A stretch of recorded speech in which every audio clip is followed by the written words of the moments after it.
Welcome to Armchair Expert, Experts on Expert. I'm Dan Shepard. I'm joined by Lily Padman. Hi. Hello. Hi. One of the most impressive authors we're ever going to interview is today Pulitzer Prize winner Siddhartha Mukherjee, who wrote the most beautiful book called The Emperor of All Maladies, a biography of cancer and the gene, an intimate history of cancer research. Improbably beautiful book. An incredible book. I mean, really like a once in a lifetime. I couldn't believe what I was reading. And comes up all the time as like one of the best books on cancer, science books. Books. By the way, so he's incredible, Siddhartha. He's also a oncologist. He's a doctor. He's a researcher. He's every single thing. Yes. Rhodes Scholar. Uni. He did it all. And then a beautiful writer. What was mind-blowing, we didn't talk about this in the fact check. Uh-oh, what? The most impressive thing I found about him is how many fucking books he's read and how much he can remember. Okay, so he goes by Sid, by the way. Sid Mukherjee has a new book out called The Song of the Cell, an exploration of medicine and the new human. It's proposed he's going to write 4 books, basically, on living. And this is the third of those books. And it, too, is extraordinarily beautiful and well-written. And so I hope you both read The Song of the Cell and enjoy Siddhartha Mukherjee. He's an armchair expert. He's an armchair expert. He's an armchair expert. Tell me, can you hear us? I can hear you through my headphones, yes. Oh my gosh. Okay, now we're ready to party. This is Monica Padman. Hello. Her family's from Kerala. Okay, where I'm going very soon. Oh, you are? What will you do there? I'm doing the Kerala Literary Festival, but I've been to Kerala many times. It's a big favorite of mine because I love the food and I love the backwaters and I love being there. So the kids have been even. I have been, but I was 4, so I have very little memory. I've heard, too, that ecstasy and psychedelics are widely available there. Do you want to comment on that? Deny it? Confirm it? I haven't tried them there, but if they were, then, Okay, first and foremost, you mentioned in the setup of this recording equipment that you do not own a TV. And that might be the most important thing we'll talk about today. Do you not find that you're left out of a ton of social conversations? Like when people are talking about Game of Thrones or Making a Murderer or any of these zeitgeist shows, are you completely out? First of all, I don't know how to spell zeitgeist. And secondly, I'm actually happy to be out of that zeitgeist. I do read the New York Times and the Wall Street Journal with great fidelity. I get enough of my news out of those than I need to. And I'm not 100% sure I need to know every single character in the Game of Thrones. What about movies? Do you go see any movies? I do see movies. I love seeing movies. I'm a big movie fan. But nowadays, I see most of them on Netflix. Okay, now I'm very confused. So now you have Netflix. Do you have it on an iPad or something?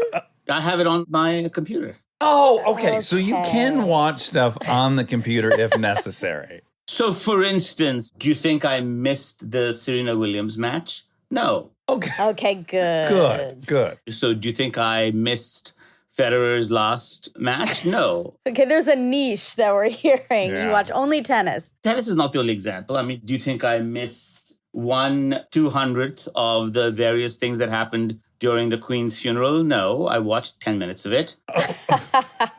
That's more than we watch. But I didn't watch it on television. I watched it on my computer. Okay, I feel much safer now. Now we can proceed. You do have a portal. I just needed to know that if you needed or wanted to, that you had the portal to do it. Can I say something crazy? Yes. I wonder if you've ever heard it. This is nuts, but this is what we do here. Has anyone ever said you have a Bradley Cooper vibe? Oh, wow. Oh, that's interesting. Yeah, now we're getting somewhere. I wasn't expecting it, but I feel it.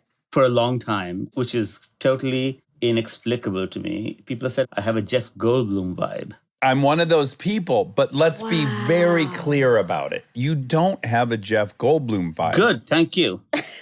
You don't look anything like him. What you have, and I have said this on this podcast when bragging about having met you, was I was at a conference up in Montana that you were at, And I was absolutely intrigued by you. I did not know yet that you were Sid. I had read your book, but I don't know what the author of Emperor of All Maladies looks like.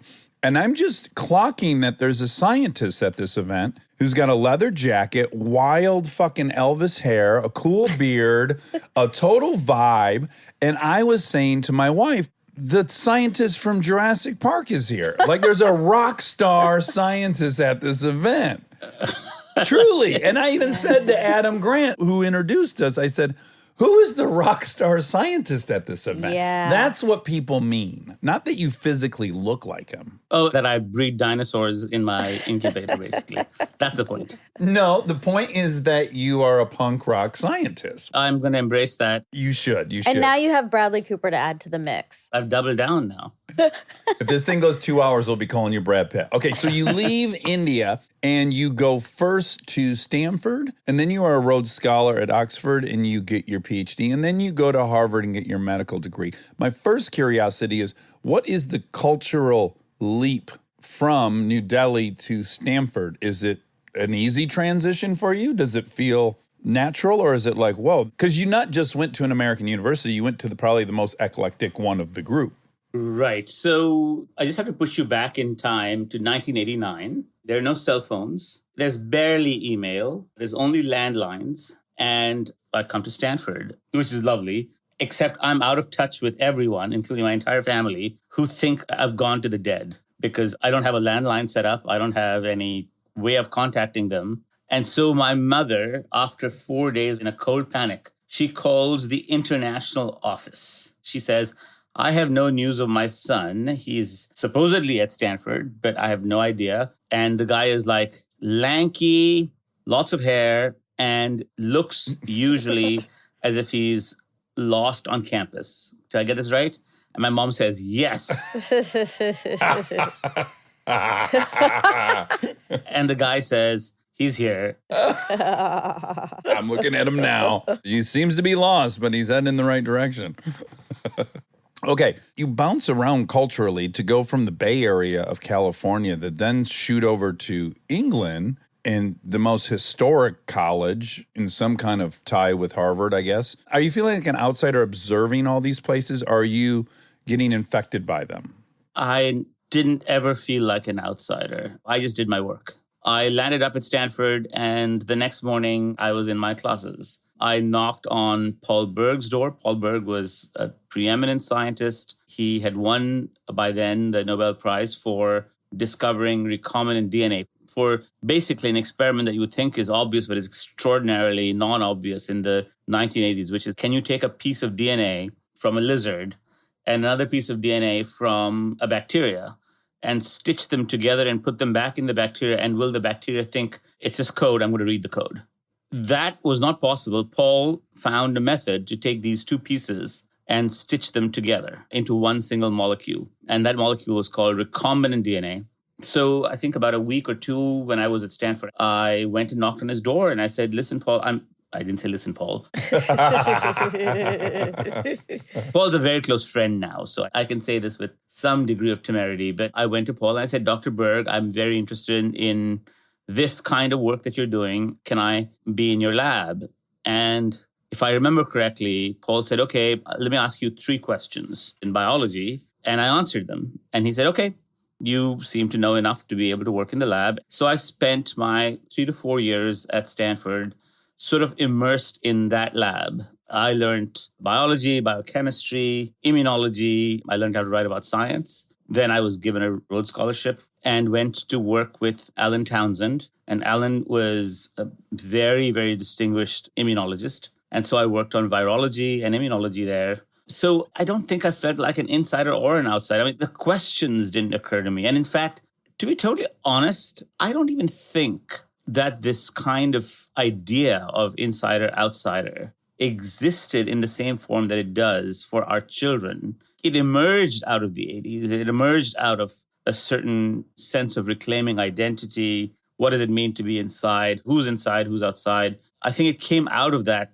time, but I'm not sure it existed in that time in the same way. I'm going to argue against that because I think we would agree, anthropologically speaking, we've had this strong sense of us and them since the beginning, since we've been a hominid. I think because you are in such a esoteric, finite amount of people that clearly you were the us. So in that way, I could imagine not feeling any us in them because you were already among the tiniest sliver of people who this topic fascinates. Fair enough. The only thing I would say is I do think that much of what we understand today about identity and its importance and how much it shapes us, et cetera, were debates that were beginning or questions that were beginning to simmer more acutely in the 80s. And both Stanford and Oxford happened to be near towns where these questions of identity became very important. Stanford being near San Francisco, where, again, to remind ourselves, medically speaking, it was in the mid of the AIDS rampage.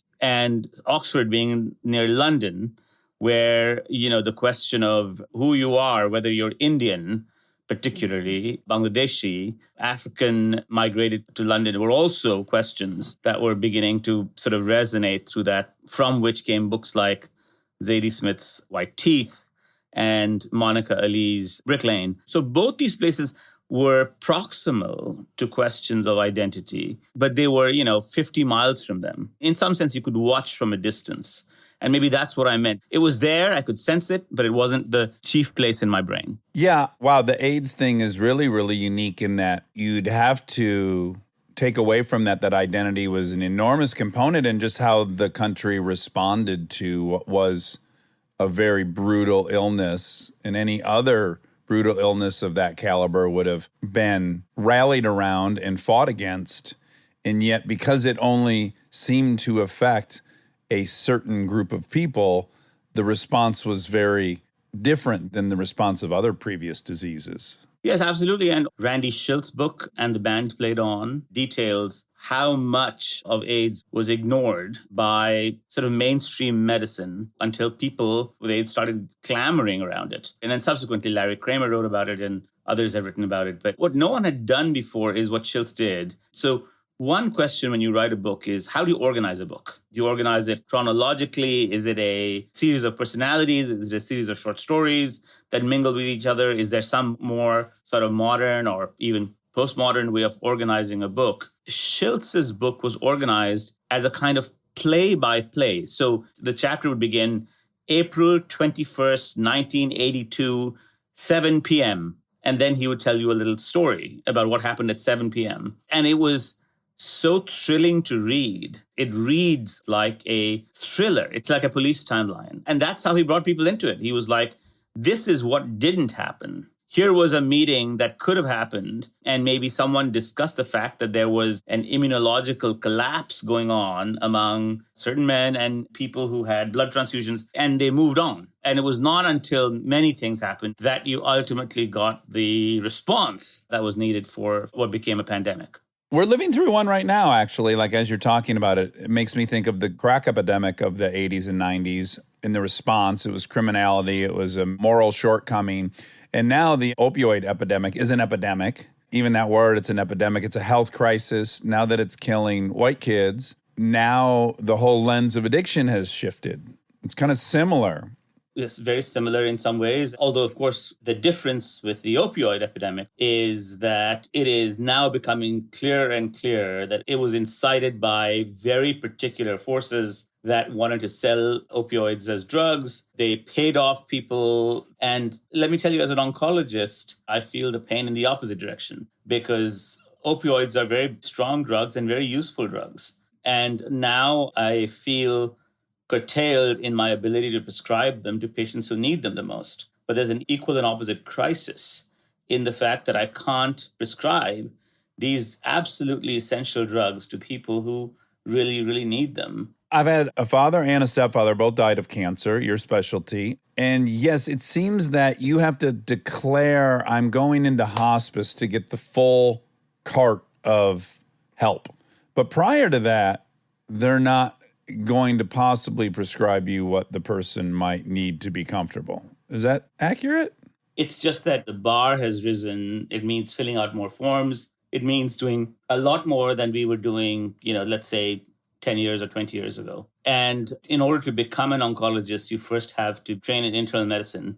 And one of my toughest patients that I had ever encountered was a frank opioid addict and would come into the hospital saying, I have a headache. Now, she would come to the emergency room and they would say, rate it between 1 and 10. And she would say 40. Yeah. This was 15, 20 years ago. In the end, she would leave the hospital with 5 or 6 or 7 Percocets. And then 5 days later, this pattern would recur. And I sent her to specialists. I hospitalized her to check, but there's no objective test for a headache. So because pain lacks an objective test, because there is no pain echocardiogram or pain CAT scan, I think the pharma companies that were particularly pernicious in this epidemic took advantage of that sort of hole and started asking doctors to prescribe opioids. And then obviously this escalated and became what it is today. Yeah. Okay. In addition to being incredibly qualified, in many ways, you have patients, you run a research lab, you're like incredibly literarily talented. Your book, the one that you won the Pulitzer for, The Emperor of All Maladies, a biography of cancer, is so impossibly beautifully written. I have a curiosity. Were you putting time into writing commensurate with all this time you were putting into learning about biology? My life back then was split up and still is very split up. I do several things and I do them at the same time. I enjoy it. So today, for instance, I was in the lab all morning looking at gels and then looking at cells, 3-4 hours. Then I came back to my desk. I wrote a piece for a magazine. Then I will do this. Then I will go back and edit a paper that someone wrote that needs some extra work in it. I'll try to think of an experiment. And then I'll have dinner and spend some time with the kids and my wife. I don't structure my days around, it has to be 2 hours of writing, 3 hours of this. It's just very much sort of responding to what the needs are for that particular day. I didn't ask the question correctly. I don't mean schedule-wise. I mean, did you write letters to people as a kid? Did you write short stories? I can't imagine that you thought, okay, I finally have all this information. I'm going to sit down and write Emperor of All Maladies, and that's how you wrote.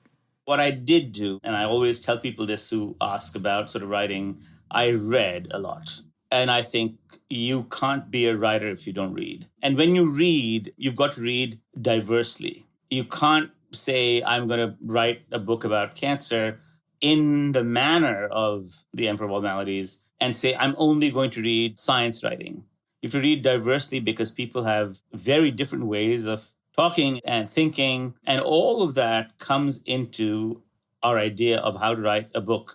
The fact that the book happens to be about the cosmos, Brian Greene's book about the universe, or Richard Rhodes' Making of the Atomic Bomb, or a great book of philosophy, all of it has to be read and digested. And that's what makes, I think, a good writer. It makes you able to write in a way that you couldn't write before.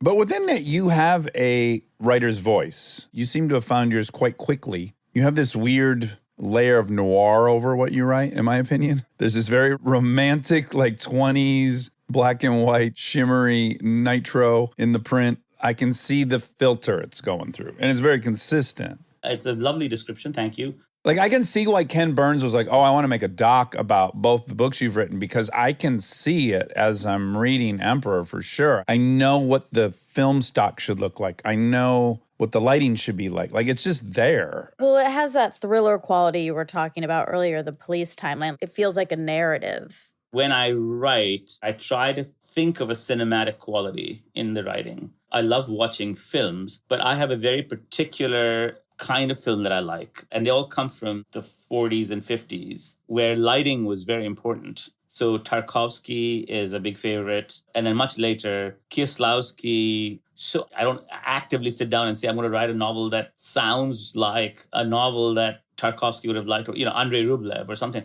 I sit down and say, there has to be a quality in the writing so that you feel the place that you're in. Even the most minimal thing should have atmosphere in it. I'm going to add to the tonal thing, because the structure of your books, and it is clear in The Song of the South, you are telling us a history at all times. So we're going through many different anecdotal scenarios.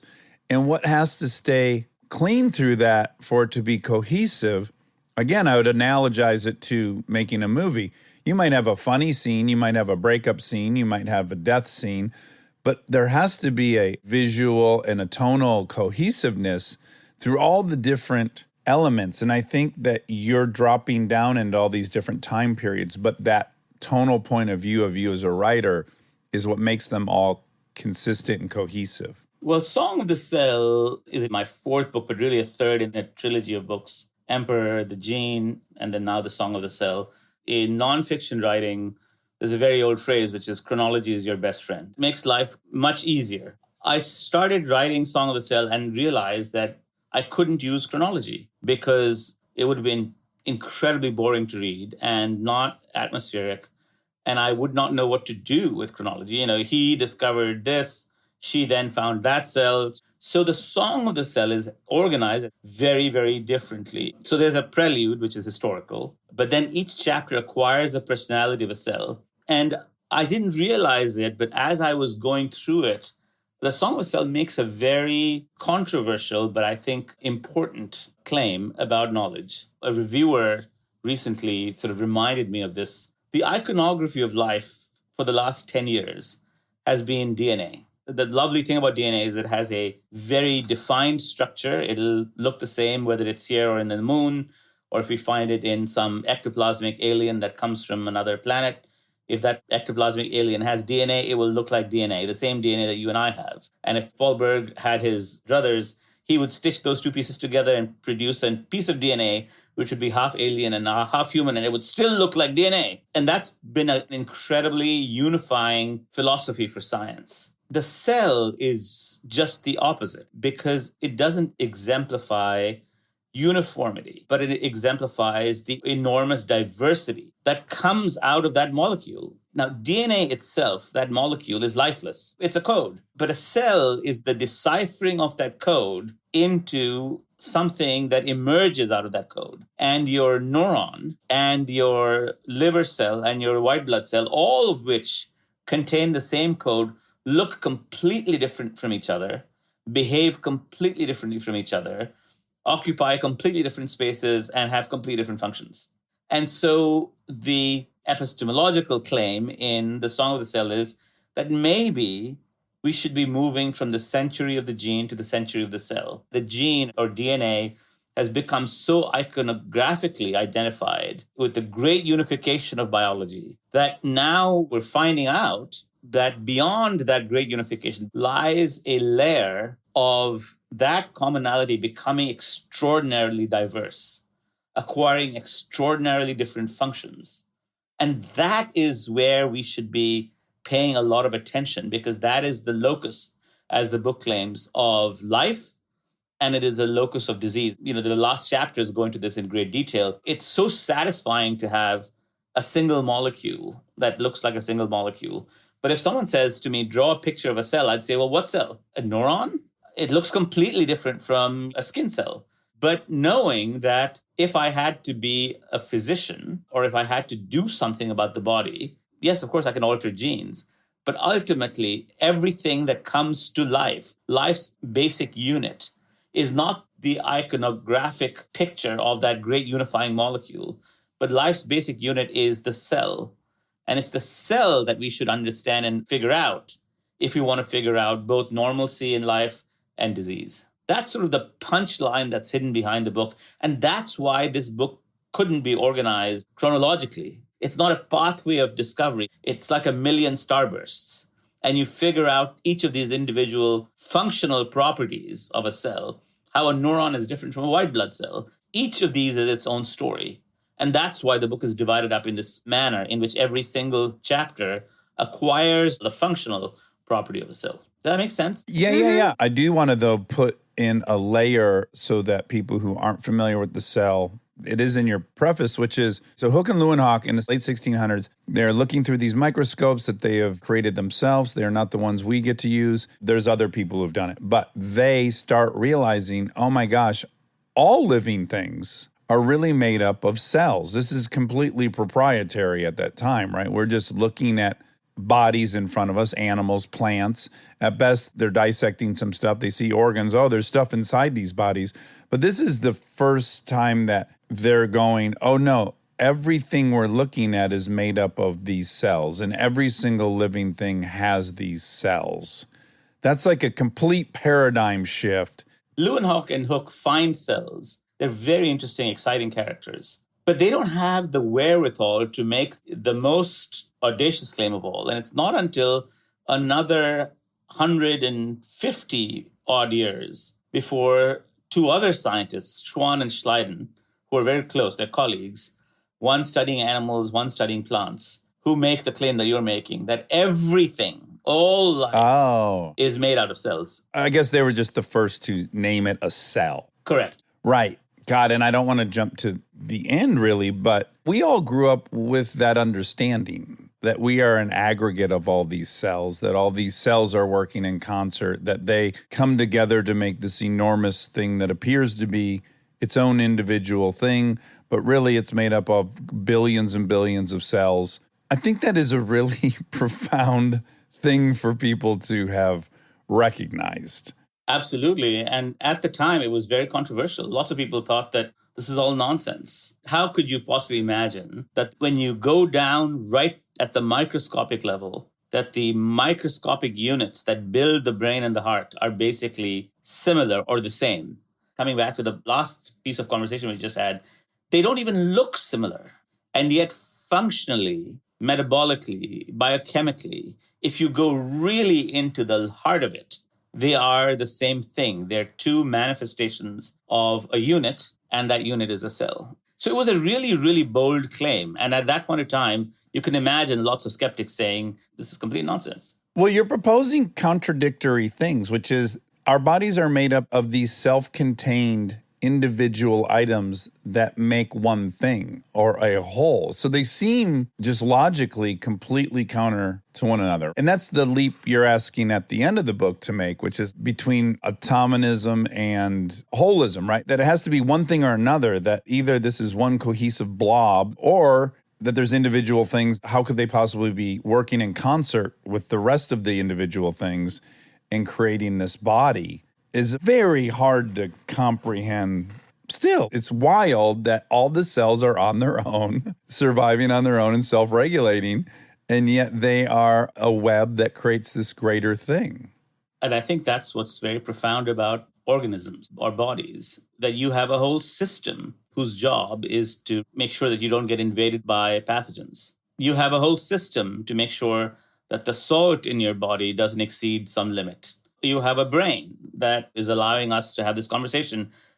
Now, if everything were put into the same unit and made to be the same, if everything was atomistic, everything looked like each other and was like each other, functioned like each other, then you wouldn't have all these things that we can do, like walk and talk and defend ourselves against invaders and predators, and also make pasta and watch a film and make a film, write a book, all of these things. Now, what's amazing about it is that these things, when they work well, they work as a cooperative assembly, like a parliament. And another thing that the book talks about is that over and over again, in laboratory experiments, in genetic experiments, etc., scientists have found that this kind of assembly of various parts, cells, carries an evolutionary advantage, because evolution over and over again selected for multicellular organisms. Even though single-celled organisms like bacteria are extraordinarily successful, they live in all sorts of places, they're living in our bodies, they're living between our teeth, but somehow in terms of natural selection, this kind of cooperative assembly with functional specialization, your immune cell defending our body against predators, your brain acting as a master coordinator of your actions and your thoughts, your muscles moving dynamically in space so that you can move yourself in space.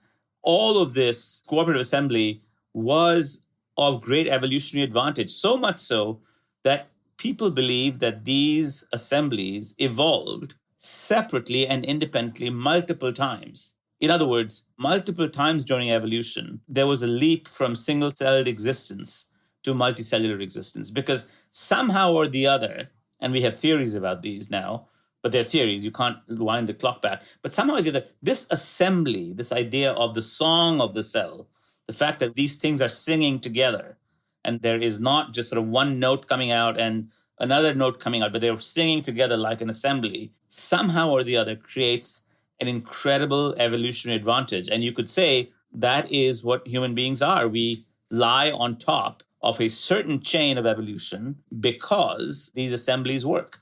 Yeah, there had to be many iterations that worked for some time. And then when one of the cells in the system started malfunctioning, the entire thing grenaded, right? I mean, the fact that it has the stability to also deal with many of the cells malfunctioning around it and still work is its own crazy mystery. The book has a huge application to, by looking at ourselves through the lens of the cell, that it's going to lead us in a lot of directions, hopefully, with medicine. And you point out that all these things, hip fracture, heart attack, Alzheimer's, AIDS, cancer, arthritis, they're all the results of systems of cells functioning abnormally. At the heart of it, that's what's going on, is that in this perfect cohesion in the system, some of them start functioning abnormally, and that's the root of all of our ailments.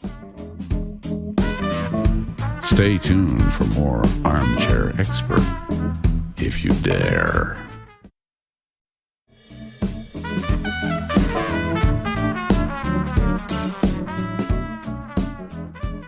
I'm going back to a character who threads the book, Rudolf Virchow, the pathologist, who makes two very simple but two very radical statements. The first one is that normal physiology is the consequence of cells functioning normally. Seems like a very simple statement, but we just unpacked it. Its flip, its obverse, is also true. That abnormal physiology, all disease, Virchow claims, is cellular disease. If you want to understand any disease, any illness, you have to understand its cellular basis. Now, if you really stretch that point, think about neuropsychiatric diseases. What Virchow is saying, that even depression and schizophrenia, to really understand those diseases and to be able to treat and potentially cure them, what you need to understand is the abnormal cellular physiology in those diseases. He's saying that I'm not denying the fact that the environment could have something to do with it. But he's saying that the final common answer in order to have the disease must be that some cell in your body is not functioning the way it's supposed to function. It seems like a very sort of blasé statement. Okay, all diseases are cellular diseases. But when you really begin to think about it, you begin to think, gosh, that really reorients the way I think about medicine, reorients the way I think about humans, reorients the way I think about making new humans, questions about AI, intelligence, normalcy, abnormalcy, disability, all of this stuff, all of a sudden, you start thinking about it in a new kind of way. And that, I think, is the message of The Song of the Cell. Well, this ties into the TED Talk you did in 2015, which is you can both acknowledge that every single ailment at its core is a cellular issue, but then we can also have a new way of looking at what creates that cellular health or its functionality. And so in your TED Talk, which is great, is you say we've been trapped kind of in a model or a paradigm for about 100 years. Once we discovered antibiotics, our system became really just three parts: have a disease, take a pill, kill something. That's been the model that we've studied everything, that we've researched everything, how we've treated everything, and that your model, when looking at the cell, might be actually done in reverse. Can you just tell us how the future of medicine will be a flipping of that? Yeah, the model will be start from find the cell that's behaving abnormally, find the environment or the circumstances that are making the cell behave abnormally. And that would be the immediate environment of the cell. And ultimately find the macro environment of the cell that is making the person, the organism, behave abnormally. So they would be something like cell, organ, organism, environment. Rather than building down, you build up a theory of disease, you build up a theory of abnormality. And this is something that my lab does in some ways. There are extremely strong genetic tools these days, and you can analyze the world with very strong genetic tools. You can sequence millions, billions of genes, all of which have been extraordinarily helpful. But what I'm proposing in this book and have proposed is that that doesn't account for the emergent properties of the cell. You can't read the Morse code of the human genome and say, in this Morse code lies the anatomy of a brain that can write a symphony. You cannot go from one to the other. Yeah. And that's an incredible puzzle. That's the puzzle of biology. You cannot read the Morse code, A, C, T, G, of the human genome. And from that, based on pure principles alone, you cannot predict that therein lies the code to build a kidney. You won't know what that kidney does or what that kidney looks like or what it even behaves like. It just isn't there. However, you can look at a kidney and its cells and their function and begin to figure out what it does, how it does it, what the physiology is, and how it basically regulates salt and water in your body. So the book makes the claim that we need to make a step now, moving beyond this very atomistic, which is, in the case of biology, a genetic understanding of humans and our bodies, to a cellular understanding. And not just one cell, but the parliament of cells, how one cell talks to another, how one cell behaves with another.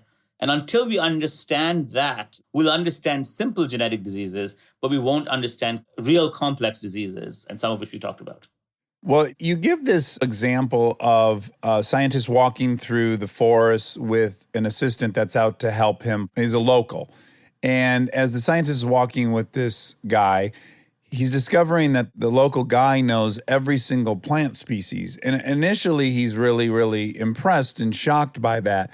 And he's commending the guy on it. But the guy is really distraught because he, although knows every single species in there, he laments the fact that he doesn't really know anything because he doesn't understand the song of them. But as you say, what he really means is he doesn't understand the interconnectedness of them. He doesn't understand how they're communicating. He doesn't understand how they're playing off of one another and forming this much larger ecosystem they're walking through. Exactly. Here's where I myself struggle. We just interviewed a guy that was talking about a farmer in England who has spent the last 25 years on a single piece of land that was fallow, and he's been trying to get it to harvest, and he's discovered all of this stuff about the different fungi that has to grow in the soil around the roots.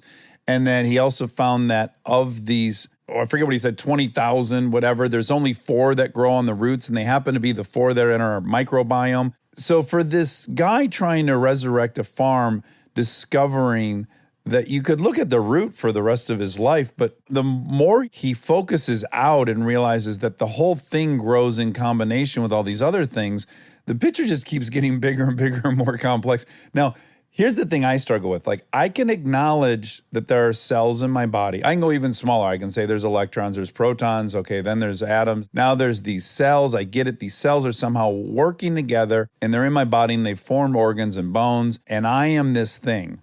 I stop at me. Okay, so I'm this individual creature. I'm talking to you, but it is really hard for me to make the leap that the scaling up keeps continuing and that I'm a part of all the other animals around me and the other flora and fauna. That's a hard leap. Do you think that's hard for everyone? I think that's the hardest leap. And I think we're not there yet. And this goes back to the TED Talk. But in really order to understand us, and by us, I mean human beings in general, I think we need to slowly start making those leaps. But there's a leap before that leap, finding the interconnectedness of cells. So I'm obsessed with moss. I love growing moss. And moss is a very peculiar creature because if you try to grow moss, it will not grow. It's a little bit like a child. If you try to tell a child to go left, he or she will go right. And so if you try to make moss grow, it won't grow. And exactly when you're looking away and places that you don't want moss to grow, it'll thrive and flourish. And this is for my own garden. The question I've been trying to solve for a long time is why? Why is it that I put buttermilk and whatever else moss experts tell you, and the moss will die in like 3 days? Whereas in places where I don't, it thrives. And bit by bit, following advice from other people, I've started piecing things together. So someone said, plant oak saplings, because oak saplings have a symbiotic relationship with moss, and they allow the moss to grow. And sure enough, I planted some oak saplings, and the moss started growing around them. And so bit by bit by bit by bit, this holistic idea of the human body, like moss, we'll have to solve. That's the secret to understanding ourselves. But we're not there yet. We're actually one step still behind. And the one step still behind is before we understand the song of the ecosystem, we have to understand the song of the cell, which is to figure out just by yourself, not in relationship with the large environment that you're living in, how one piece is talking to another piece. And that's what our lab has started to do. We've started to explore things like how does metabolism affect cancer? That's one of the biggest projects that we have. Another project is how does a neighboring cell affect a cancer cell? How does the cancer create a home for itself? So that's another song. It's a malignant song. Yeah. How does bone sustain itself? How do bones grow? When you have a fracture, how do they repair themselves? When you get a bone marrow transplant, how do all the cells know to start growing and repopulate your blood system? And then why is it that, everyone with bone marrow transplant doesn't have cancer and they, explode with blood? Because they know how to stop growing and because they're sending signals to each other to start and stop growing. So that's the intermediate level that we're still struggling to understand. We'll slowly crack that open. And then comes your question, which is how does this organism then fit into the bigger environment? Don't we think we know how cells communicate? We think they're talking chemically, yeah? We know that they're talking chemically. We also know that they're talking physically in the sense that, there are now lots and lots of experiments that show that there's physics behind this too, in the sense that when they touch each other, their forces, their shear forces, we know that. That's a general idea. We need to know exactly what chemical, under what circumstances, what physical circumstances, et cetera, in order to cure diseases. And can we ask too, who's orchestrating it? That's my great curiosity. It's even if you find the mechanism by which they're all communicating with one another, like the beehive or something, where's the master plan coming from? The DNA? But is that complete? You could say it's coming from DNA, but the master plan is to some extent that when cells accumulate with each other, they form a system that has evolutionary advantage. It's a natural selection process. Cells learn to communicate with each other, not because there's a brain behind it or because there's God sitting there saying, you've got to talk to him or her.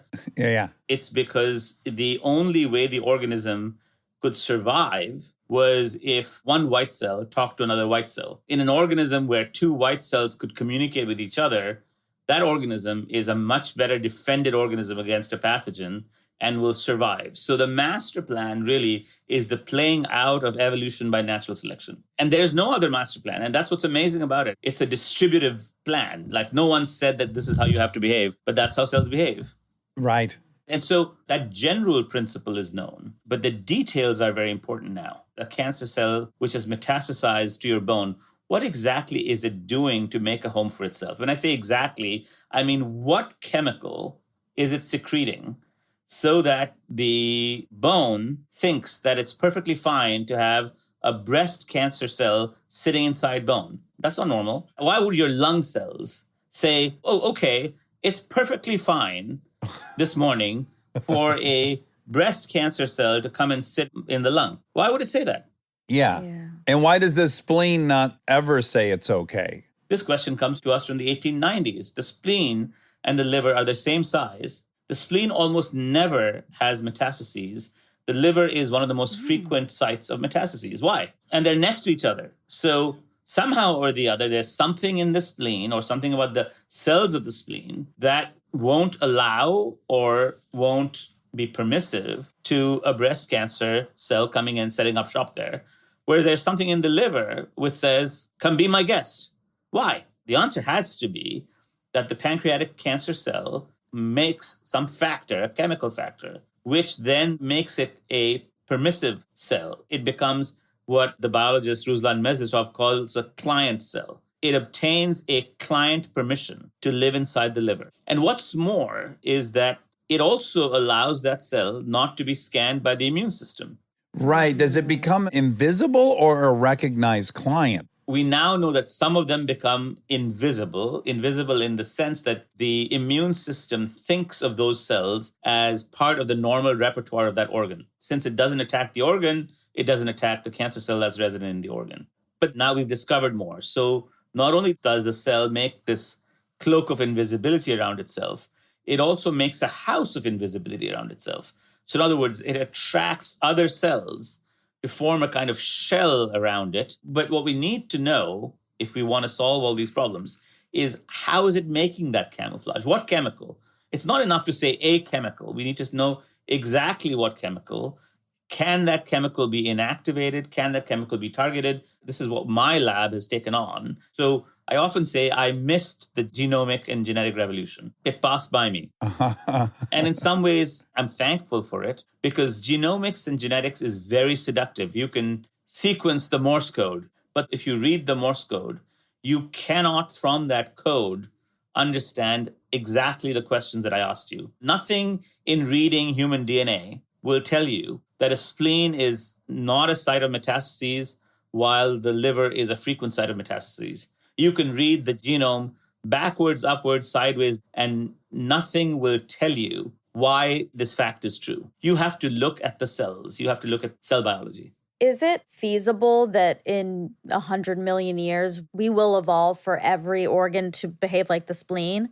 Yes, I think it's feasible. I suspect that there will be some common themes, and they're already becoming clear. There are some common themes that allow metastatic cancer cells to set up shop in various organs. The factors that they use to set up shop are actually not infinite, they're finite. And in fact, many of them are shared between organs. So I think it is possible that in the future, we'd have some kind of way of preventing that. We just have to figure out if we can do it in a manner that doesn't have toxicity in the entire body. We would have to intervene, though, right? Like, if for it to happen on an evolutionary That's what I scale, mean. that's why cancer is so present, is that you can reproduce long before you ever deal with cancer. That's what makes it so lethal, is you're getting it in your 40s, 50s, 60s. You've already passed your genes on. So for there to be any mutation that would cure you from that, it's not going to make you more advantageous to other people that don't have the gene, because everyone's going to reproduce before cancer age, mostly. Yeah, that's of course a big conundrum. Most diseases that happen after reproductive age, it's difficult for natural selection to work on those diseases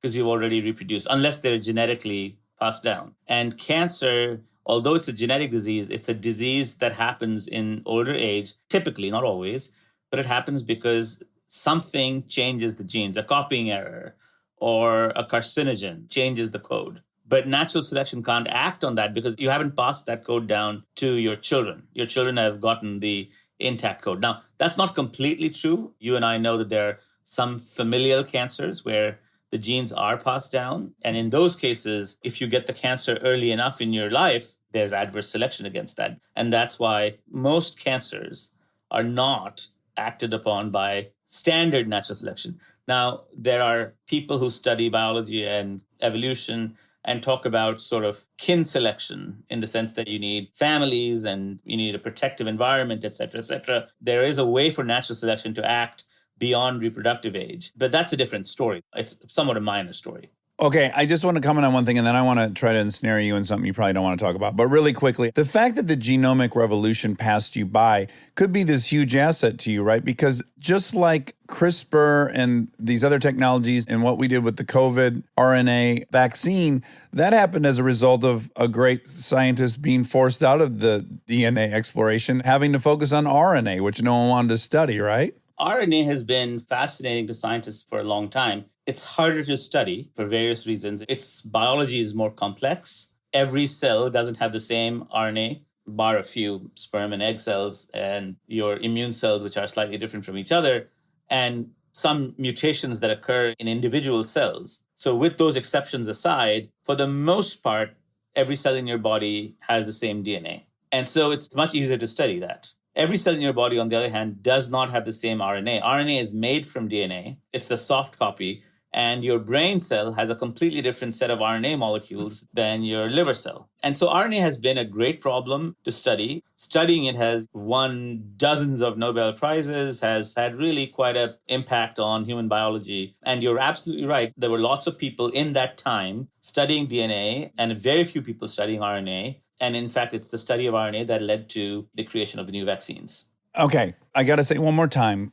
For anyone who's not normally drawn to a scientific book or a book on biology, I have to say that your writing really transcends the topic. I've recommended The Emperor to a bunch of people that I don't have a ton of interest in it, and everyone found it to be that same weird romantic historic noir experience. There's something really broadly appealing about the way you write, and I think everyone would really enjoy The Song of the Cell. And I think it asks some bigger questions, which is we're so caught up in the pieces and not necessarily the whole that everything adds up to. We're kind of missing a lot because of that myopic view of everything. Perfectly right. I just want to ask you, and again, you probably don't want to talk about this, but I'm reading a book called Behave right now. I don't know if you've heard of it, but it's fantastic. I have. I can't believe how much I love it. But of course, in it, it's going through how there's kind of a resurgence in Lamarckian inheritance. When you're in your entry biology class and they're teaching you evolution, the wrong theory was that a giraffe could stretch its neck and make its neck longer, pass it on to its kid.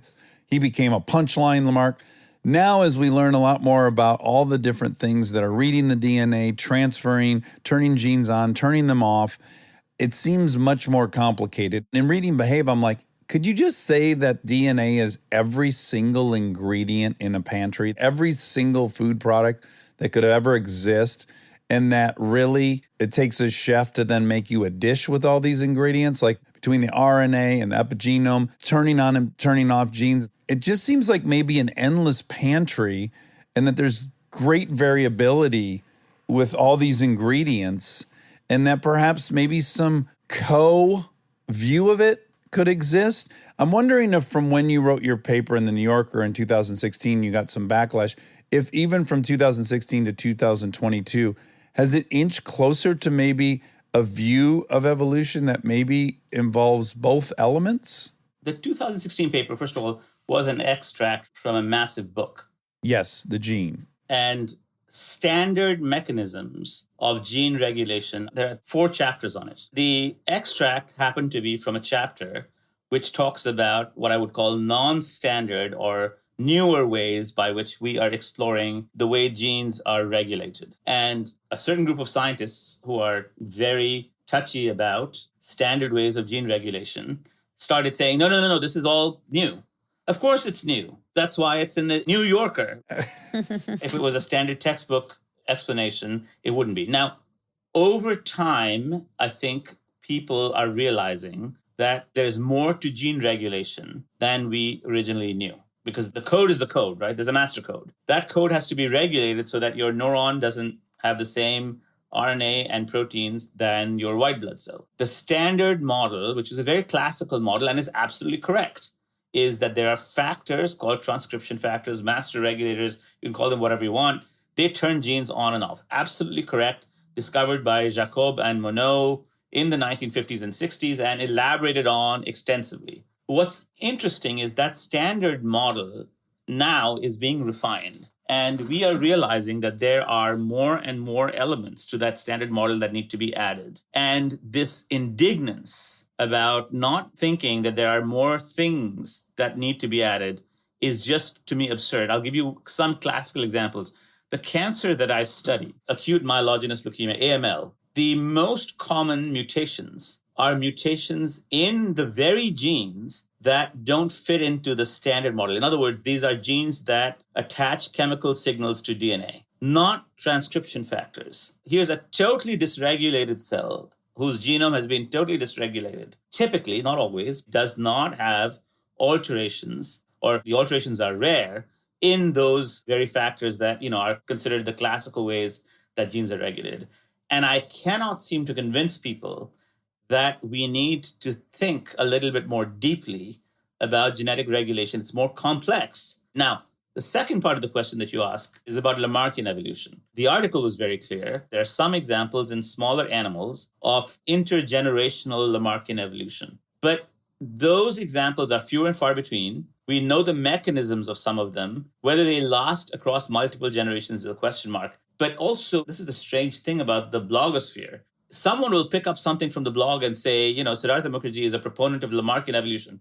Whereas, in fact, I'm exactly the opposite. And can I be clear? I don't believe in Lamarck in that you can stretch your neck and pass it on. I guess the component of it that they're probably wrongly labeling Lamarckian seems to be your environment is in the mix. It's not just your genes that you pass down. You might have an enormous spectrum of outcomes phenotypical spectrum of outcomes based on your DNA, that the environment can actually go inward and activate. Yes, and there are some examples, and there are increasing numbers of examples of that, mostly in smaller animals. I don't think that there's been any definitive example in humans. So the question is, can this happen in humans?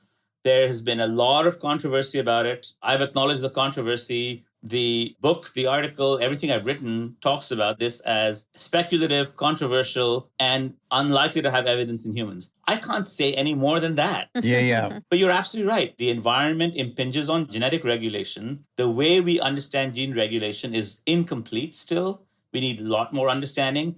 And the classical model of gene regulation, in which factors attach themselves to the genome, activate certain genes, and then there's a positive feedback of these, works, but it doesn't work completely. It doesn't explain certain things. You have to invoke some different ways of gene regulation. And the fact that people don't accept that is absurd. It's looking away from the problem.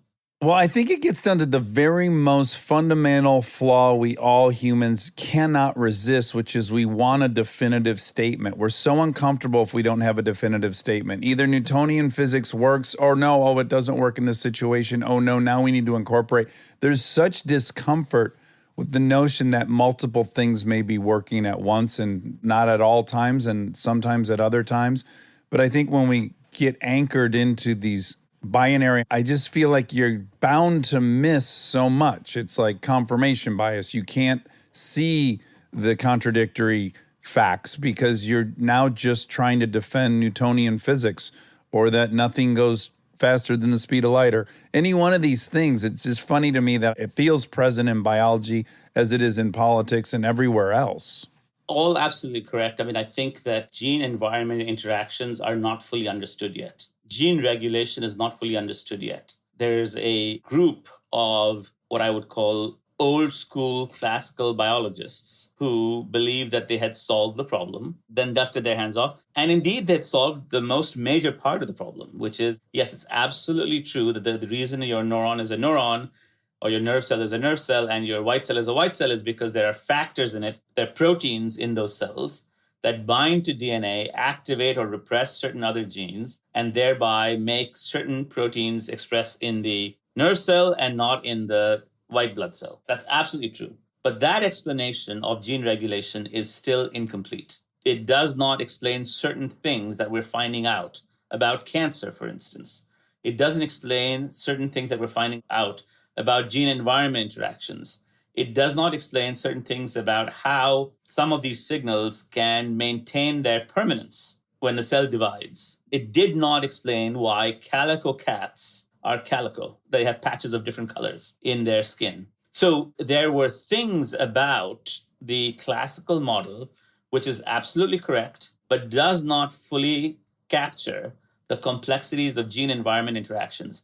And I wish someone would just be able to say that without being smacked on the head by old school classical biologists, because there have been dozens, hundreds, thousands of papers now written about new forms of gene regulation. There have been prizes, including at least one Nobel Prize awarded for these new findings about gene regulation. And there will be many more Nobel Prizes, 2 breakthrough prizes awarded for this, multiple major papers written about all of this. And it's as if this entire field of non-classical gene regulation did not exist. And then the defense is, oh, you're being Lamarckian. Right, because we know that's wrong. If I hang that on you, then debate over. And I keep saying, no, you don't understand. You can think about gene regulation without being a Lamarckian. So it's not like I'm digging up his grave and bringing up his ghost and saying, oh gosh, Lamarck was right and Darwin was wrong. How many times do I have to say that? No, Darwin's clearly right. And some other people might be right. Not Lamarck per se, but some other people might be right in addition. Exactly. Well, I just want to thank you. Besides your incredible gift for writing, which again, I hope everyone experiences in their life. It's so beautiful and tragic and inspiring. Additionally, I would say, I love you as a disruptor, someone who's not afraid to flip a model on its head, to use metaphor in a way that helps us break out of these patterns. I think anyone who's a catalyst for always challenging the models we're stuck in is a wonderful force for good. And I dig you. And you do look like the kick-ass scientist from Jurassic Park. You're a creative motherfucker. Let's put it that way. You're an artistic biologist, and it's really cool. I love your podcast, so kudos back to both you guys. I want everyone to buy and read The Song of the Cell, an exploration of medicine and the new human. Out October 25th. Be well. Thank you so much for your time. I know it's valuable. I hope I get to see you again in person. I'm going to pick up my style game if I know that's eminent, because I want to also be compared to something while we're together. Stay tuned for more Armchair Expert, if you dare. And now my favorite part of the show, the fact check with my soulmate, Monica Padman. Okay, well, We have a special guest. Welcome to the show. Prairie Sooners here. I'm from New Mexico, Colorado. USA. Who is this one for, Monty? Siddhartha Mukherjee. Oh, man. Great act. Intimidating. Did you listen to it?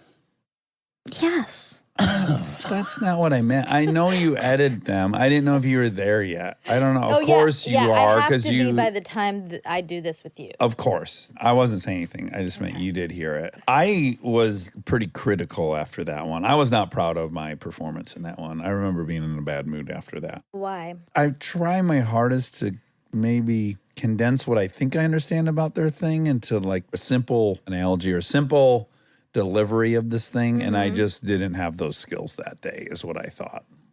And then I was like, I think I failed at that. And then I think he thinks I'm dumb. This is what I thought at the end of all of it. How do you work through that?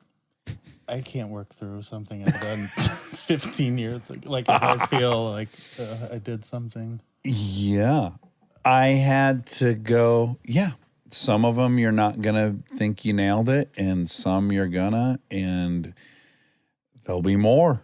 Yeah, like I get hung up on a cameo, something as simple as that. Mm-hmm. And then when I hit upload, I go, oh, God. And I'll think of it for 3 days. Wow. Yes.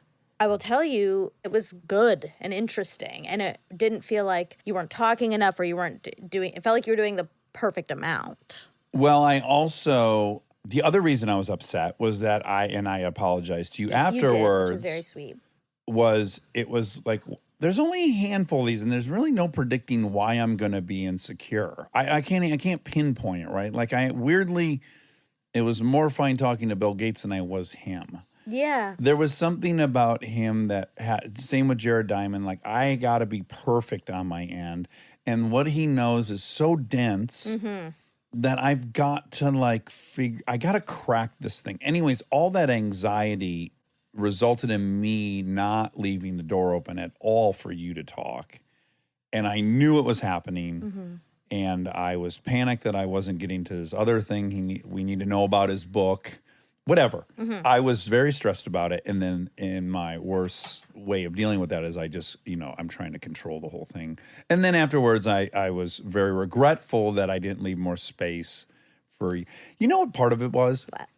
We have certain guests where I think I guess it's almost like we're not entitled to their time. But you are entitled to their time. No, I'm saying this show doesn't warrant their time. He's running 5 companies and he's got a lab. He's breaking through the stuff and he's writing these impossibly beautiful books. There's no way he wants to talk to strangers for an hour. Sometimes I start with that. I think, oh God, this guy is like, what a waste of time this is. Yeah. I have that assessment occasionally about guests, and then I'm in a I'm off kilter. Yeah. I get that. Yeah, I just felt like sometimes oh my God, I'm wasting this guy's time. But we have the time, right? So yes, whether or not he wants to be there, doesn't want to be there, I guess I could choose to hear that. I'm not going to, but I could choose to hear that as we only have so much time with this incredibly smart person. So it should be. Oh my God, I could have never guessed that would be a takeaway of what I was just saying. Really? Oh my God, yeah. I accept it. I can understand now that you paint it that way, how that sounds to you. I wasn't saying that in reference to me railroading and not letting you in. That wasn't a comment on that. I was saying sometimes there's a handful of people that I'm insecure going into interviews with, having nothing to do with you. Yeah.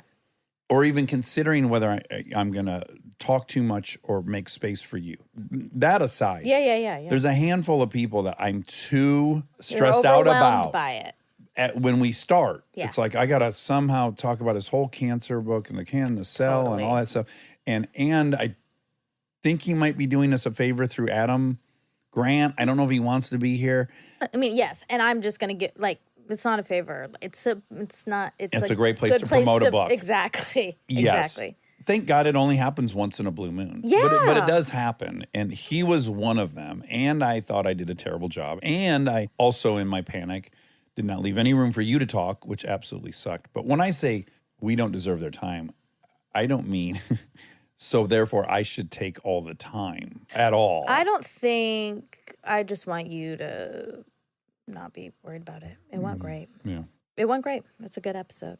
He's fascinating. But for the record, I've never in my life made an analysis. This is worthy of Monica participating or not. My worry would be that it's not conscious, but that's in the mix. But There are certain people that I'm afraid if I don't lay out with the architecture I've come up with 2 hours before the interview, if I don't lay this roadmap out, we'll never get to the thing. There are times I have that panic. Of course, and I know it's trickier with our experts, obviously, but it is like what we learned episode 6, which is don't be so married to the thing, because our best episodes are when we are not doing that. Different with experts, I will say, but I still think we gotta we're talking about the work they've kind of. We are talking to our audience. Yeah, it's a tricky thing to navigate. Yeah. Like part of me, like Hillary Clinton, that's easy. We know and love Hillary Clinton. So if we hear about the fact that Bill won't get rid of his video collection, that to me is an awesome detour. Yeah. And I'm delighted to let it go and let the show be that. Yeah. But if Jared Diamond's on and he proved how civilizations ended up being advantaged over others, I feel like my job's to lay that out, not let people know about Jared Diamond's wife's video collection. It feels different. That's interesting because to me it doesn't. To me, when people comment on the Obama episode or something, they're excited about the stupid stuff, not the stuff that... Definitely Obama and definitely Hillary Clinton, because you already know what they are. Right. It's like when Jared Diamond's on. I don't think the average person knows Jared Diamond or has read Guns, Germs, and Steel. And my hope is that we can distill that book into an episode. Yeah. Yeah. That makes I sense. have that book in the trunk of my car right now. Funny enough, someone gave it to me yesterday or 2 days ago. What? At a soccer game. Oh. Really? And said, "Have you ever read this?" And I said, no. Wow. And I thought in my head, I know you guys were talking about it, and I was like, yeah, this might be a toughie for me. Yeah, it's a thick one. Yeah. Oh, that's Sim. Okay, so Aaron just arrived from his homeland. Native land. Native land. Beverly Hills. Beverly Hills. Beverly Hills, Michigan. Beverly Hills, Michigan this morning. 5-day trip. Slept like a baby. Went right to sleep on the plane in my pajamas. So now, update. Aaron sleeps quiet as a church mouse with his apnea machine. Right. How do you think on the airplane you sound? I'm assuming really loud, according to the people next to me. Did anyone say oh, you're really... Nope. Oh, okay. Nope, but I felt it. You felt judged when you woke up. Yeah. The thing is about that machine, it doesn't cure you. You have to use it. And, Right. when I decide not to, it's exactly like it was last year. Oh, my God. Will you tell really quick your decision to not take it a couple weekends ago? I never related more to a story. Oh, no. Okay. Okay, I went on a weekend retreat, men's retreat, AA. Right. So it was a sober weekend in northern Michigan with 14 guys. Wow. Big, nice cabin on the river, the whole thing. So I had never done this. Yeah. And when I was asked to do it in the spring, I was like, when? September? Oh, yeah, count me in. And, just tell me when you need the money. And that's something I should do as a sober person. And then it crept up, and I was like, oh, fuck. I'm Yeah. like, who's going? I don't know anybody except my one friend. And it turned out I did know some people, but I didn't want to go. I finally decided to go. Wow. I'm And, proud of you. I'm impressed. But when I was packing, Ruthie said, oh, aren't you going to pack your machine? And I said, no. Because I'm more than likely going to be turning right around. Oh. And I'm not going to stay. You're gonna like make good on your commitment and then also not go. Yeah, so I was like, I need an out, and I don't bring the machine. Built-in out. And I also turned down a ride Okay, smart. Yep. because You don't want to be stuck. No. And I didn't even want to go, let alone be stuck. Yeah. So I didn't bring the machine, and I was in a room with three of us, 3 guys and 3 little beds. My buddy has a machine. What a And- middle-aged camping trip this is. Everyone's got their machine. Oh, the other half of the guys were on the floor 1 because they were so fucking old they couldn't get up the stairs. Oh, wow. So he had a machine. I admitted to what I was thinking. When I got there, I was like, listen, I'm going to be real honest. I had this feeling, and I'm really stubborn and really defiant. And I'm going to show you guys by not bringing my machine and driving by myself and, just in my own head. But you admitted that out loud? I did. Wow. This Yeah. is the great dichotomy of Aaron Winkle. This is impressive. I'm Yes. impressed. Okay, so the third guy, neither of us had met. I told him, hey, buddy, I'm sorry, but I should have a machine too. Like, and he's like, great. Yeah, Like, great. understandably. Sure. So the first night happened in the books, and I got up, and my friend said, well, I can tell you this. He listens to podcasts, so he said, Dax was right. You need a machine. Yeah. And I think the other guy didn't get a wink of sleep that Oh, night. God. I had to go to I went to the store and bought him some earplugs because I stayed the entire trip. Wow. Of course, so then he liked it, and then it wasn't Yeah, I had a everything you great feared. Had some You had a breakthroughs. great Oh, time. yeah. Oh, my God. Spiritual Wow. meetings. It was great. Yeah. I fought it. Contrary action, they say. Doing things you don't think you should do. But I can so relate to like packing, and not even as like even a nice compromise would have been like, I'm gonna bring the machine and say I didn't. Right? And, oh shit, my wife told me she stuck it in there. Like there'll be all these ways for you to get out of it. But even in your mind, you're like, no, I'm not bringing this. Nope. Yeah. And, Ruthie, she was like, do you not remember 6 months ago or whatever, however long it was? You might have a stroke in your sleep. That's how bad your apnea is. Yeah. So who are you doing this to? She can make punishing all these people by killing yourself because they invited you on a trip Yeah. that you were afraid you'd feel awkward at. Yeah. So, I don't know if I have want to be a martyr. I don't know. Well, I also get the feeling it's like I can't stay the night. Like you're like blocked yourself in. Like you're like I don't want to go, and so I'm not going. And so I definitely am not going because I'm not bringing the machine. I guess how far was it from the house? It was 3.5 hour drive. Okay. I was gonna say maybe the next day go get it. Well, you would have had it Ubered like your Yeah. bolo tie. Yeah, you had stuff Uber like your Prada suspenders. I should have. I ended up spending money because I left everything else there. I left Ruthie's new headphones under the bed. I left like 3. I only brought 4 things. I left 3 of them. And I had to have them send it back to me. So I did end up paying for a delivery back to my house. Wow. Yeah. Well, I'm proud that you stayed.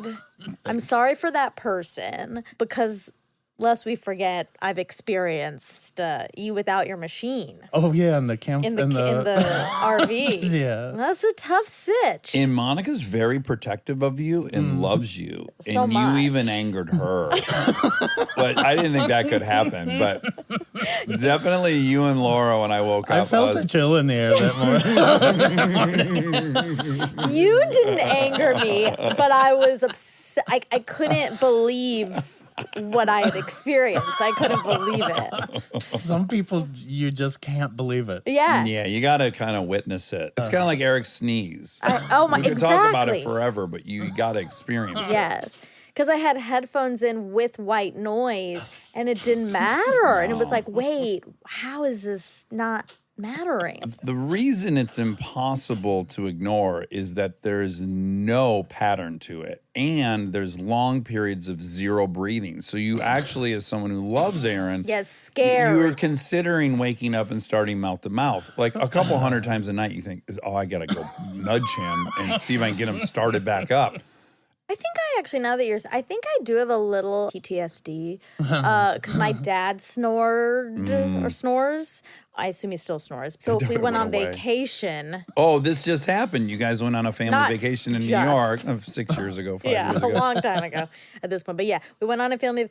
All of my life, we go on family vacations. We have one hotel room, obviously, and so my mom and dad have a bed, and then me and my brother have a bed.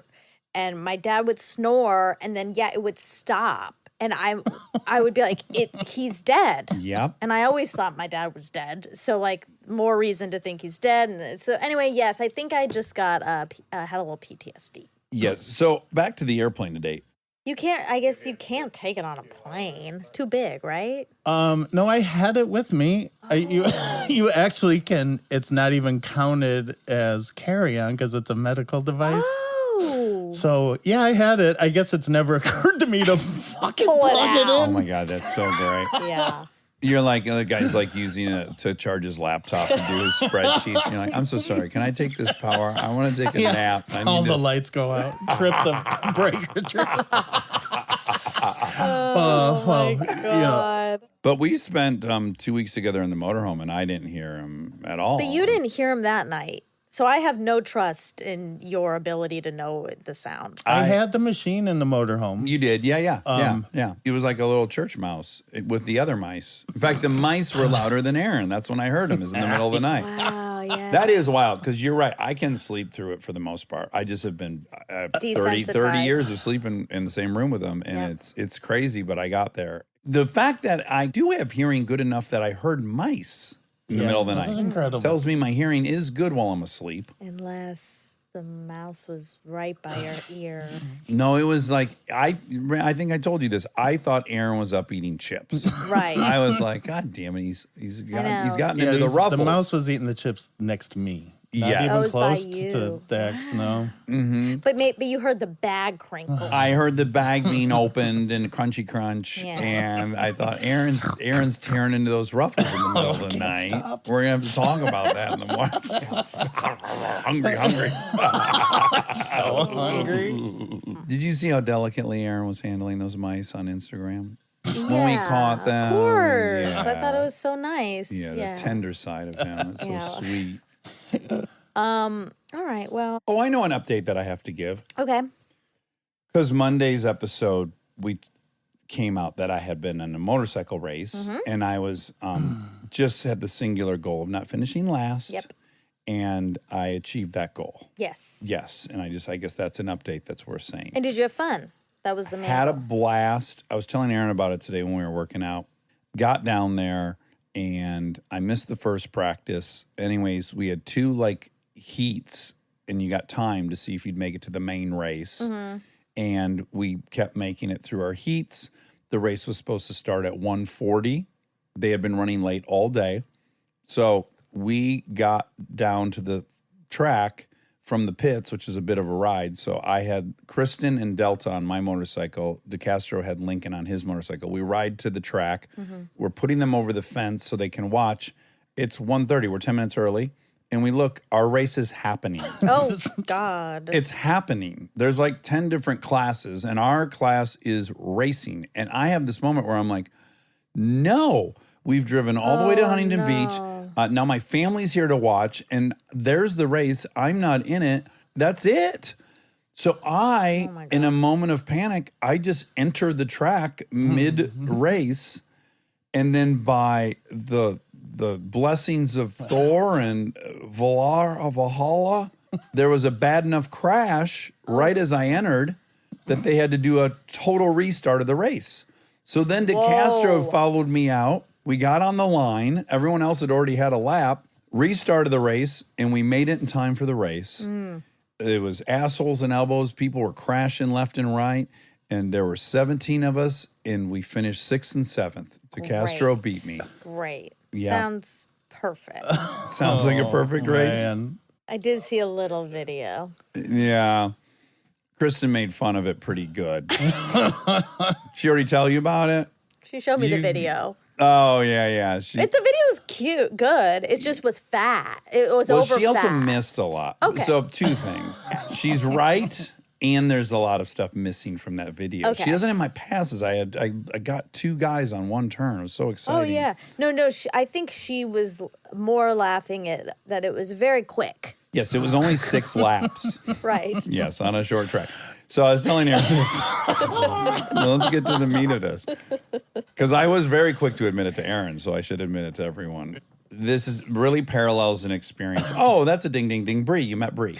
Oh, we have to talk about Yes. that. But yeah. Okay, so one time, after Bree hearing all these fight stories all these years, we were at a bar in Santa Monica, Dell's. It was New Year's Eve. These 2 gangbangers came in and literally picked a fight with 3 dudes who all backed down. Then they pushed Scotty at one point.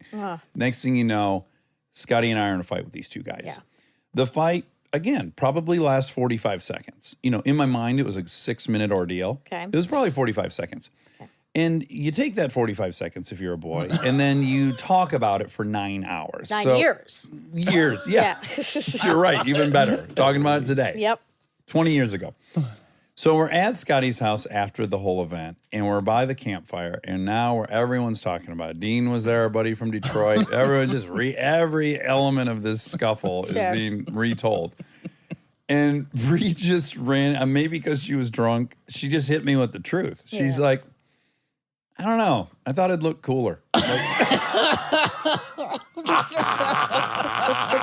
Wait, she saw a video? No, She was there. She was watching me fight this guy. Oh, I see. And she's like, your arms are so long and he was far. I just thought it would look cooler. Like maybe, I don't know, like a movie or something. But it was so deflating. And I just, all of a sudden I could maybe see it from her point of view. And I'm like, I bet it didn't look that cool. Like in my mind, it looked like Rocky. Yeah. But she was like, yeah, it just didn't look that cool. That's really funny.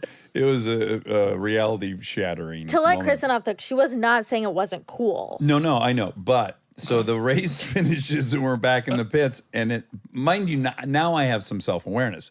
So we get back to the pits and I notice Steve and I are on minute 7 of rehashing the race. Because this guy crashed in front of him, then 2 guys crashed in front of me, then I almost had, I passed those 2 guys. And all of a sudden I look at Kristen and I said, this is the debrief. This is the 5-second fight that you talk about for hours. Right. She goes, no, it was a great 30-second race.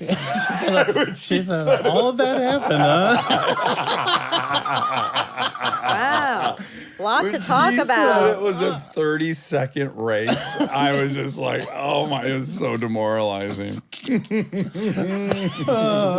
That's for you guys. You did it in the video.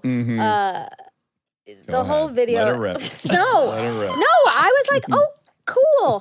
But it was like, it was But she was stopping filming 50 between laps seconds. for some reason. Right, sure. Yeah, Well, yeah. probably to conserve. Because it wasn't worth the footage. Well, she stopped between laps. No, she got you doing your laps. A few. Okay, Yeah. a few. She didn't get them all, and she missed the passes. Okay. And then, but Some of the more spectacular crashes. okay, I believe that happened. And then, but in the video, Delta, you just see her turn around to the camera. She's like, "Where's Dad?" And like you had just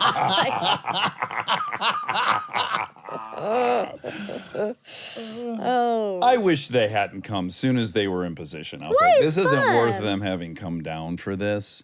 I regretted it. And then she hit me with it was 30 seconds. Well, I guess, you know what I don't like about this? Last fact check, I was like, I wish I was invited to this. Like, you should have invited me. I want to be invited. And now you're definitely not going to invite me to anything. Well, I told you, this is exactly why I don't want anyone to see anything I do. So, yeah, it would have been better for me that just no one saw it. And it could have been my own experience. And no one was reminding me it was 30 seconds. And it would have been. But you knew it was going to be fat. Like, it's not like you were like, I had no fuck. idea what it was, Monica. I got there and I was like, what are we doing? Tell her about the guy who was ex-champion that raced in yours. Okay, thing. yes. So Robbie Maddow, he's the Jordan of cool motorcycle stuff. He's the one who rode his motorcycle on the ocean. Ooh. He rode it at the Olympic Park and jumped it down ski. He makes these incredible Red Bull videos. They're insane. He's a legend. He was in the class before us. One of the best motorcycle riders in the world. It's the practice. And he goes into turn one, some guy comes flying into him and smashes into his hand. And when he came back into the pits, his fucking finger was almost torn off. And he goes, this is the worst injury I've gotten riding a motorcycle in a decade. It was this stupid flat track race that's 30 seconds long. Oh my God. Well, I'm glad you made it. I was just delighted I didn't go down. Half the people in this race crashed. Ooh. Yeah. I will say this. I wanted 100 more laps. Like, I was just finding my rhythm on lap 6. I was like getting the feel of the track, and I had passed a couple guys, and I'm like, you give me 100 more laps, I'm going to be up there. I'm going to at least get to Castro. Okay. Didn't get those laps. You didn't have enough time. Just didn't have enough time to settle in. You only had 30 seconds. Yeah. That's crazy. Okay, now Bree. Bree. Yes, I met Bree. What? Yes. Never had met her. I get a never met her. text from Bree yesterday saying, I'm at Houston's and I see Monica. Oh. Yeah, and then Dax texted me, Bree's gonna come say hi. And I said, what are you talking about? I'm at Houston's. Yeah, you're assuming I don't even know where you're at. Yeah. But I know everything. Yeah, you knew you have eyes everywhere. That's right. Don't ever think you can double cross me because I know what's going But on. no, she was at Houston's. I was at Houston's, and she came and said hi. Fantastic. I know, introduced herself. She was so sweet. I was so nervous to meet her. Wow. And she was nervous to meet you, which is adorable. Does Bree live in L.A.? She lives in Pasadena. She does. Okay. Right by that Houston's. You take a I put olive oil in my coffee. I'm always trying to get people to try it. And I just had a huge sip of my very sharp olive oil. And now, I don't know what happened. And now you're crying. Now I'm fucked up. Okay, so she came up to the table. Take of real water. Okay. Oh, boy. Oh, okay, I'm back. Oof, you're back. That was scary. That got scary for me. Okay, were you eating by yourself? Okay, I was eating by myself. I go Okay. to sometimes I go to see Jess on Sundays. Sunday is tomato soup and grilled cheese day at Houston's. Very limited edition, very special day. So I'll go and sit in Jess's section by myself. And so that is what I was doing. But I was really nervous and I was like, I didn't dress right. Oh, okay. I didn't dress appropriately. Did you get insecure that you were by yourself? I did a little bit after, but I didn't have time. Okay, it was yeah. all happening so fast. Yeah, you texted got a text me and also she was right at the table. Oh my God. And she looked so cute. She was dressed for an appearance. And For a meet cute. yeah. And we hugged and then Oh, you started right with a hug. yeah. Good. I like Was that. that too strong? I love that. Okay. That's what I would want for both of you because I like you guys so much. I mean, I feel like I know her so well, which is crazy. And she probably knows you much better than you would imagine. I assume she feels somewhat similar to that. But anyway, I felt like I was meeting a movie star. And And she did too. She said those exact words. we talked for a second and then she just like, What'd you you're talk doing about? great. You know Dax. No, I said, oh, Dax just told me you were going to come by. And she said, oh, good. And then I think I All said, right, then. Do you want to go on a men's AA camping trip in 10 months? Sure. no. I think I said, oh, do you live in the neighborhood? And she said, yeah. Nice. She said, where do you live? And I answered, but she didn't hear me. I hate when that happens. Then I had to repeat it. And then we talked about Houston's, and then she Jess said, probably. yeah, she said, yeah, I love it here, and I love Jess, and talked a little bit more about the experience. And then she was like, have a good meal or whatever. And she started walking off, and then her and Jess saw each other. And then Hug. chat. But then I did get a little nervous because Jess was like, I liked her more. probably, I'm sure he does.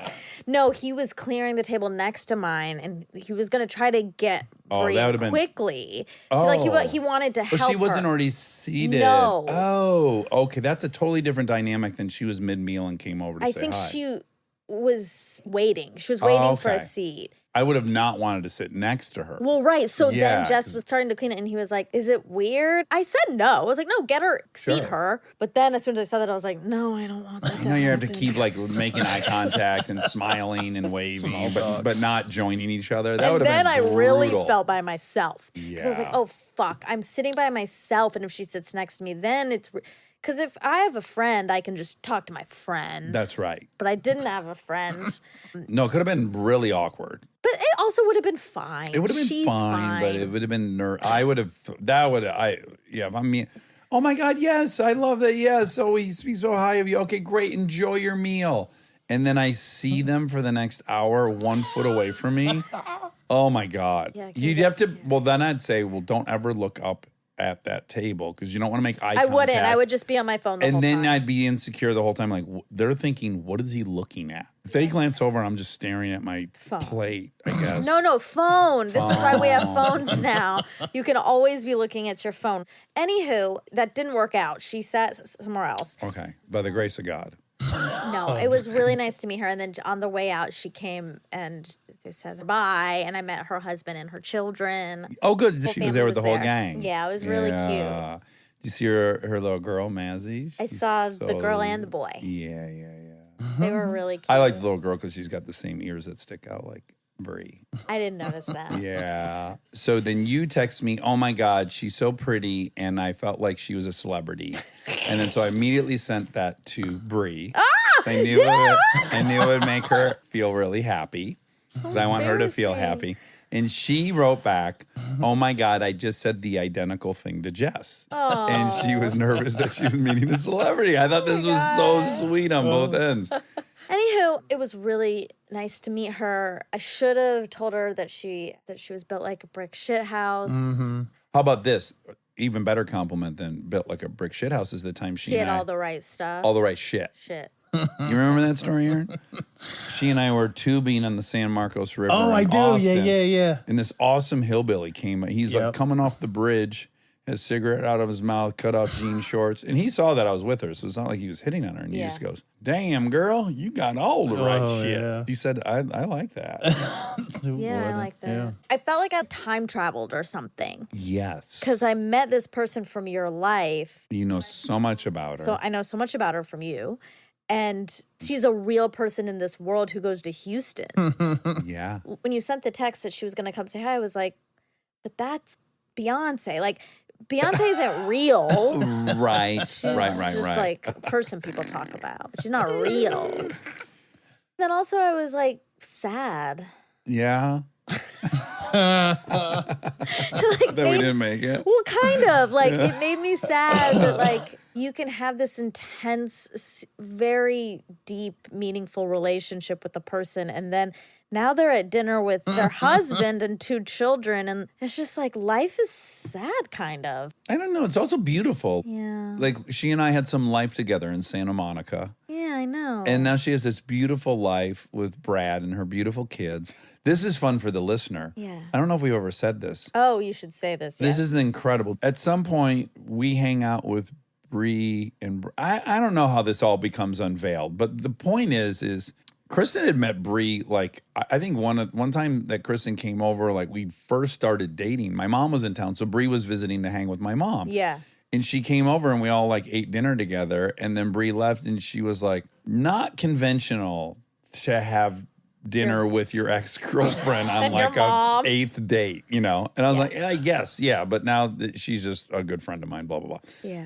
Anyways, her husband, Brad, who I've talked about, he's a genius, Brad Winterbrom. He is a motherfucker at Marvel. He's a creative genius. He seemed cool. He's I super liked him. cool. I love Brad. Kristen went on a fucking date with Brad No. in New York City when she went to NYU. Like, she was like, wait, Bree's new boyfriend is who? Oh, Brad Winterbrom. Oh my God, I know. I went on a date with, I was like, what are the odds of So this? crazy. No they way. they also said it immediately also then. So they like that old Oh, twisty, yeah, what could be more curvy, fun? swervy. Yeah. It is really fun. Unfortunately, they didn't bang. That would be much better for them. Well, Be more tit for tat, I Right. guess. Everyone's banged everyone. Yeah. Yeah, everyone here is fucked, so let's just get on with it. that's true. I like when I realize that in a room. In our friendship group, that was just Oh, a given. right. Wow. I don't think anyone had not slept with anyone in our core group. You're right. It is beautiful, but it's sad and beautiful. I guess that's Bittersweet. what life is all about. Bittersweet. But what's beautiful and neat about it is, in so many ways, life is short, but also life's long. You can have a lot of lives. And you can have like beautiful chapters in Yeah. your life. And because they end don't mean they weren't worth your time Yes. or beautiful or Yes, memorable and exactly. meaningful. And yet there's other chapters. Yeah, exactly. Well said. Do you ever think that, Aaron? I do.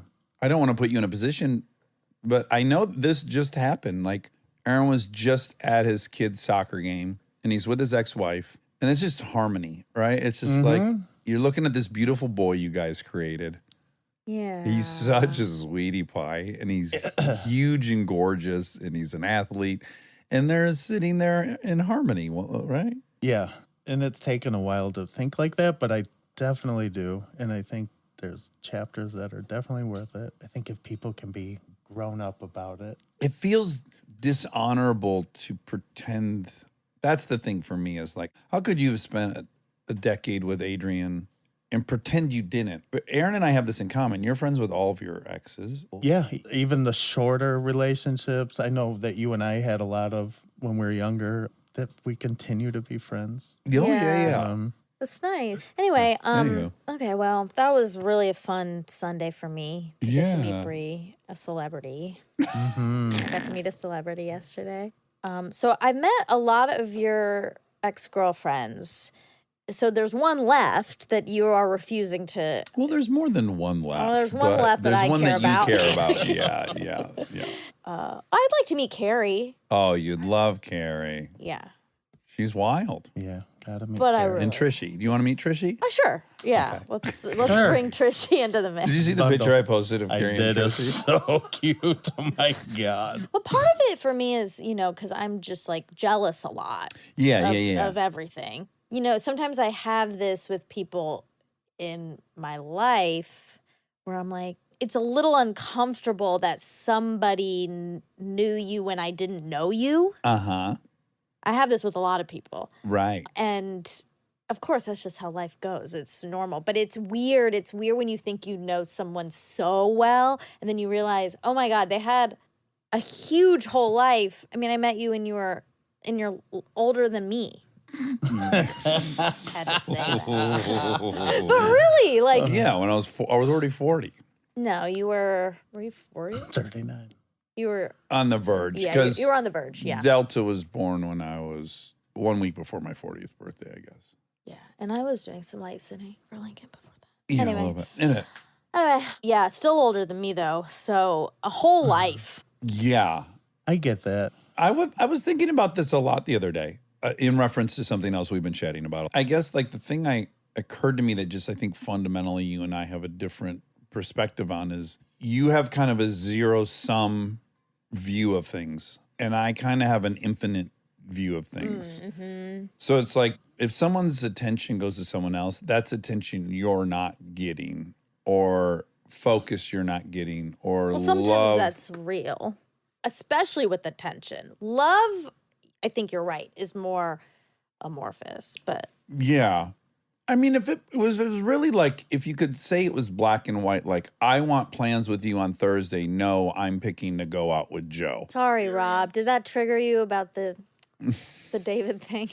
Well, We have some internal conflict, Aaron. Is that what's going on? Yeah. Rob wasn't invited with to one Farrier? thing. Yeah. And yeah, it turns out everyone wants Farrier's attention. God bless him. I know, I just started wanting it.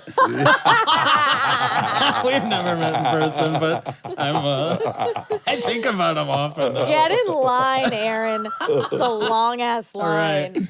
So I guess if I had that experience where it's like I wanted to hang with someone and I couldn't because that person chose to hang with someone else, I could understand that. Yeah. That just hasn't been in practice my experience in life. Yeah. I also think like my formative friendships, like Aaron and I were best friends with Jack. Like all three of us were best friends. It never occurred to me like if Aaron was spending the night at Jack's and I wasn't, it just started out as a sharing best friendship.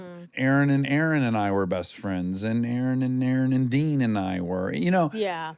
Yeah, we have a lot of. Yeah, it's Had a always lot like to you share. and I and some other folks. We kept Right, but you probably feel safe because it's always you two, and then there's a third coming in and out at all times. Well, this sounds like I'll be patting myself on the back, but because a lot of these friends I introduced Aaron to. So like I introduced Aaron to my friend Kurt.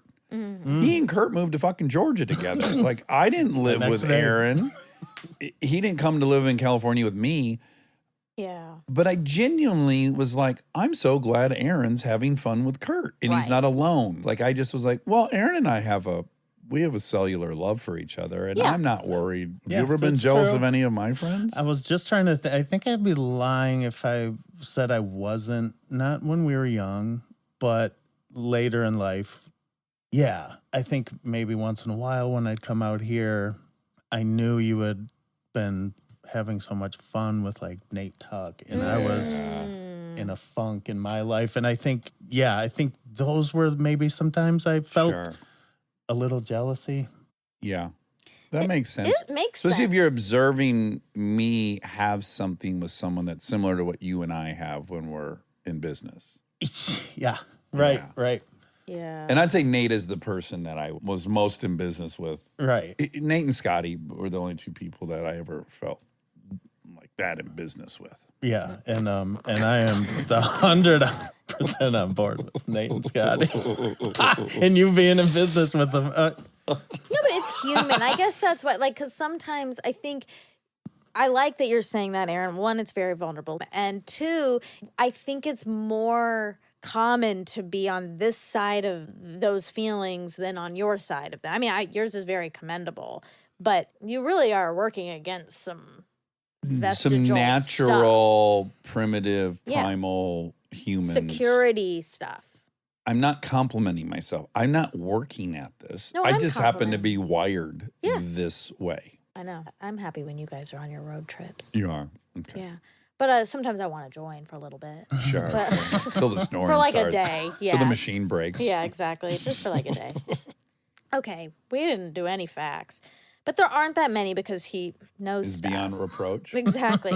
The only thing I will correct is, so you referenced the George Monbiot episode, and you said that there's 20,000 kinds of, Fungi, phyla. right.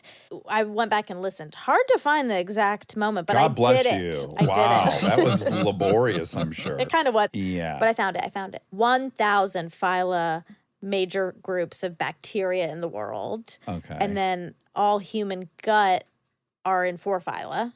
And those are the same 4 phyla That are on the roots. in the rhizosphere of the soil. Yeah.